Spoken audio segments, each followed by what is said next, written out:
Welcome back to the Eastern Business Report on Afia TV. I'm your host, Cherry Ojukwu. The Southeast has always been defined by its enterprise, from the bustling commercial centers to the rapidly expanding real estate markets right here in Enugu. We are a region built on trade. But as the global economy shifts, so is our regional identity. Today, we are seeing a massive pivot from physical commerce to digital innovation. Our most valuable export is no longer just goods and services, it is human capital. Young, highly skilled tech professionals are building globally competitive solutions, all while living, working, and spending right here in the Southeast. But how exactly do we bridge the gap between our traditional business sectors and this new digital workforce? And more importantly, how do we retain this top tier talent to drive our regional GDP? To help us unpack the mechanics of this shift, I am joined by Eliezer Ajah, the head of job creations, 3MTT Nigeria, the monumental initiative aimed at training 3 million technical talents. Eliezer is at the forefront of translating this massive talent pool into active economic contributors. Eliezer, welcome to the Eastern Business Report. It's a pleasure to have you on the program. Thank you so much for having me. It's a pleasure to be here. Right. So historically, the Southeast is known as the commercial and trading hub of Nigeria. As the head of job creation for 3MTT Nigeria, how do we see the technology redefining what traders mean for the average young person in the region today? Oh, thank you so much. Also, I'm incredibly excited to be here. Historically, in Igbo culture, we've always been known for our amazing trade abilities.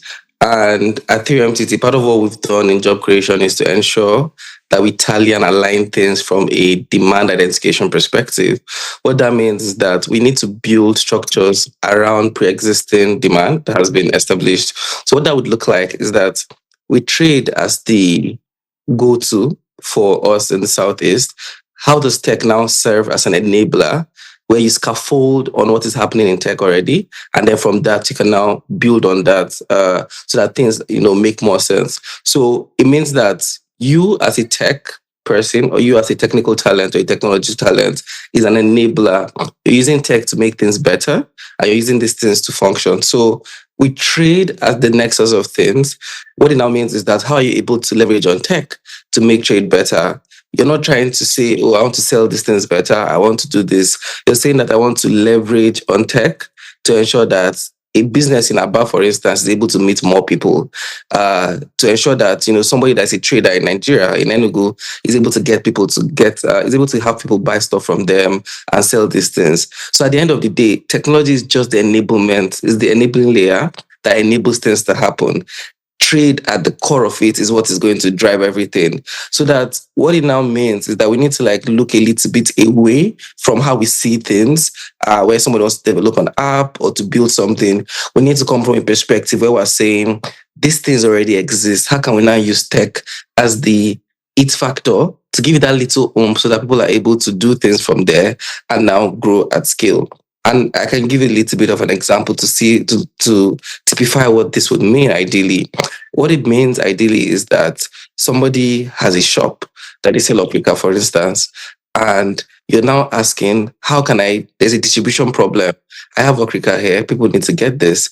Technology now comes as a layer where you're able to ensure that you use a WhatsApp status, for instance, so that somebody doesn't have to come to a main market to look for these things. They can just go to the WhatsApp status and find these things, pay online, order them, and then they get it. So in the grand scheme of things there, technology now becomes the layer that enables trade to grow at scale. So I always want to see tech as an enablement layer that supports trade, particularly in the Southeast. Very well. So when we look at regional GDP, traditional sectors like manufacturing and retail usually take the spotlight. So how significant is the tech sector's contribution to the regional economy right now? Yeah, so the tech layer is a hidden layer in the sense that it functions as an enabler. It means that every single layer, manufacturing, agriculture, all of them have a tech aspect to it. That's why you see there's something called manotech, there's something called agri-tech, there's something called fintech.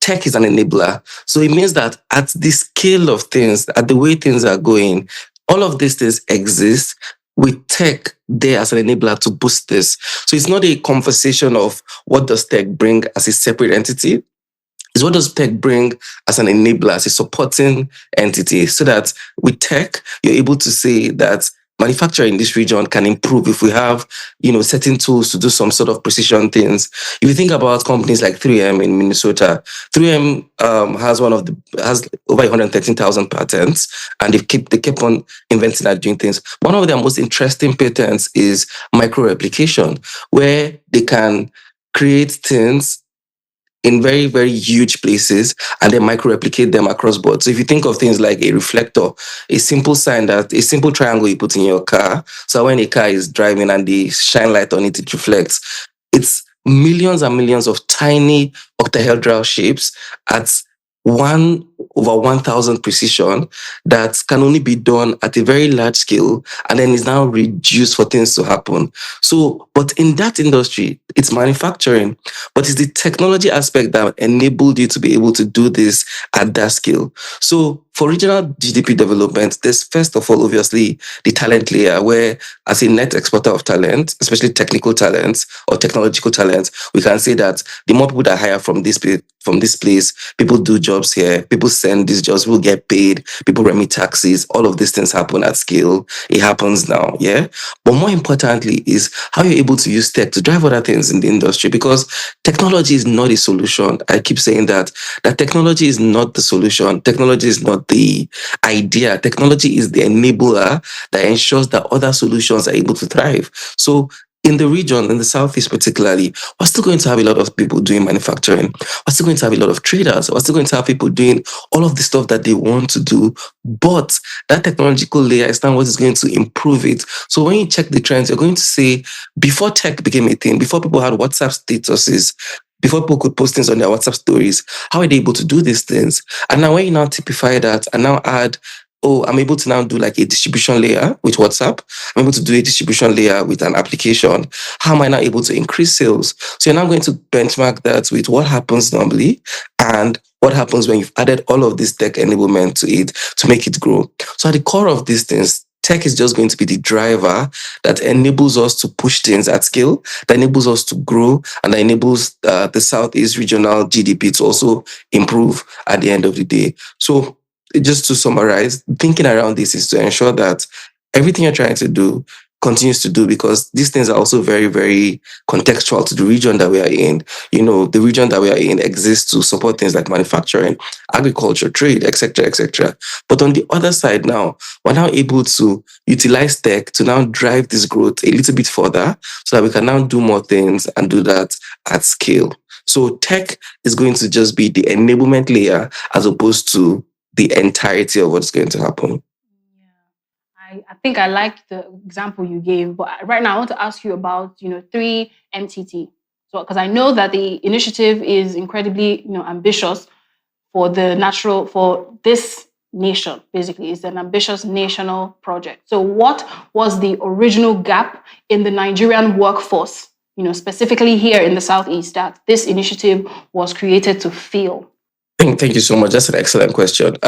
Before I talk about 3MTT, I want to give a little bit of background. The Southeast, particularly Enugu, has one of the second highest concentration of tertiary institutions in Nigeria, just behind Ogun State.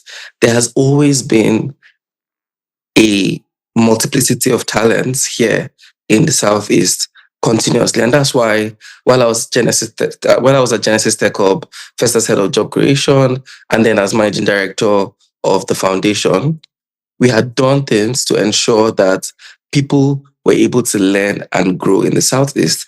But now the problem was that as a population in 2050, about 25% of the entire population in Africa are going to be very, very young people. So at Genesis, we have to think about how are we trying to bridge this gap when we're going to have so many young people? What are they going to do?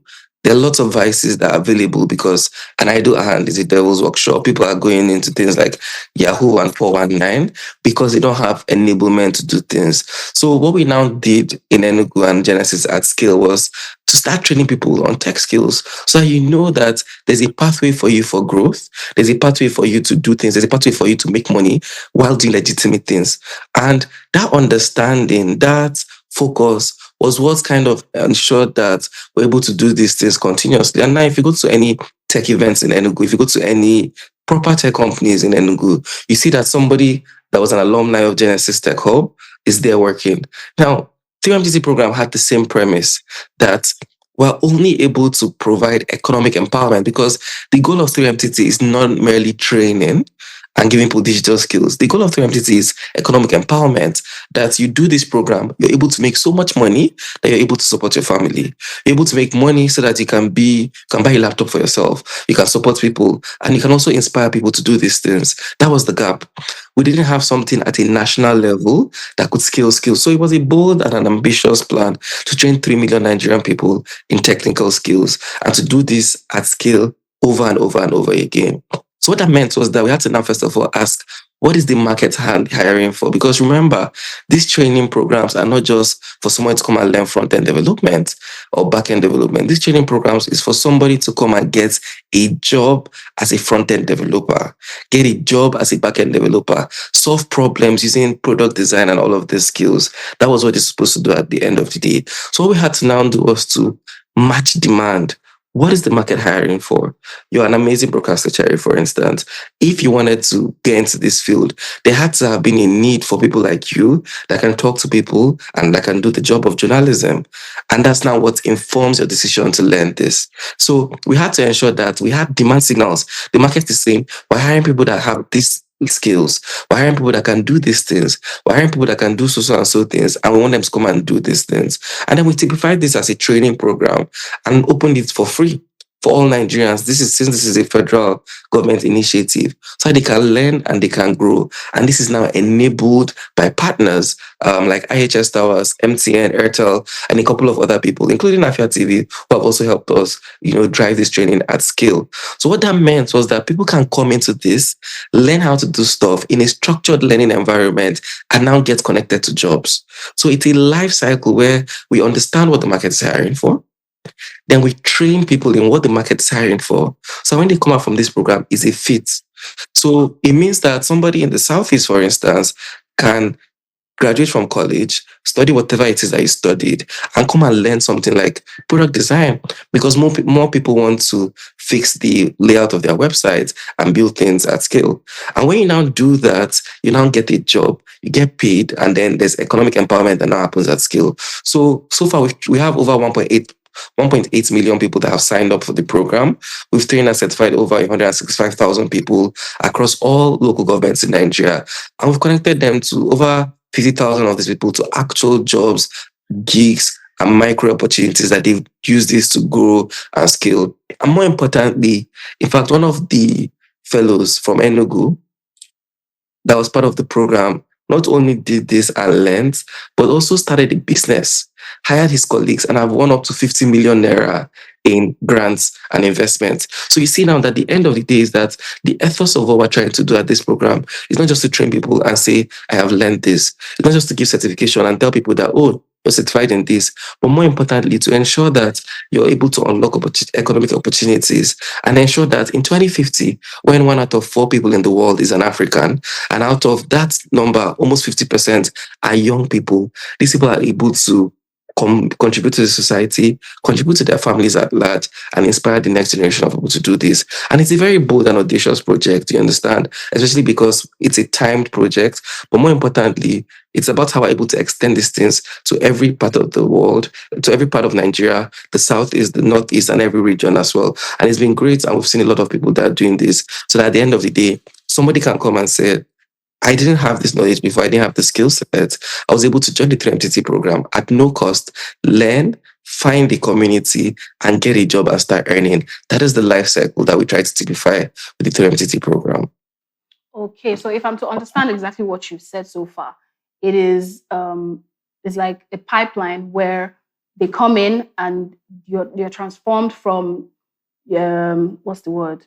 You're transformed from absolute beginners to globally competitive, employable professionals, if that is what it is. Okay, so what specific infrastructure or incentives do we need to build in the Southeast to make our states attractive enough for top tier talent to stay and build their startups here? That's a great question. There's something called the triple helix of innovation. The triple helix of innovation is the work that the government has to play, academia has to play, and industry has to play. When government, academia, and industry comes together, innovation is bound to happen. So in the Southeast, the government has to make this place an enabling environment because ecosystems are built by consistent work that has happened over time. Companies like Genesis, Terragon, the Enugu SME, all based in Enugu, are people that are doing stuff, first of all, from an industry perspective to ensure that the young people are learning. But now, when these people learn and they come out of all of these things, who is going to hire them? What jobs are they going to have? If they don't have these jobs, they're going to leave. They're going to go to Lagos. They're going to go to different places. So the first thing is that government has to make this place an enabling environment, so that businesses can come and be supported. Infrastructures like tax breaks, tax incentives. If you register a startup in Delaware, you don't pay taxes. If you have income tax in Dubai, you don't pay personal income tax in Dubai and Qatar.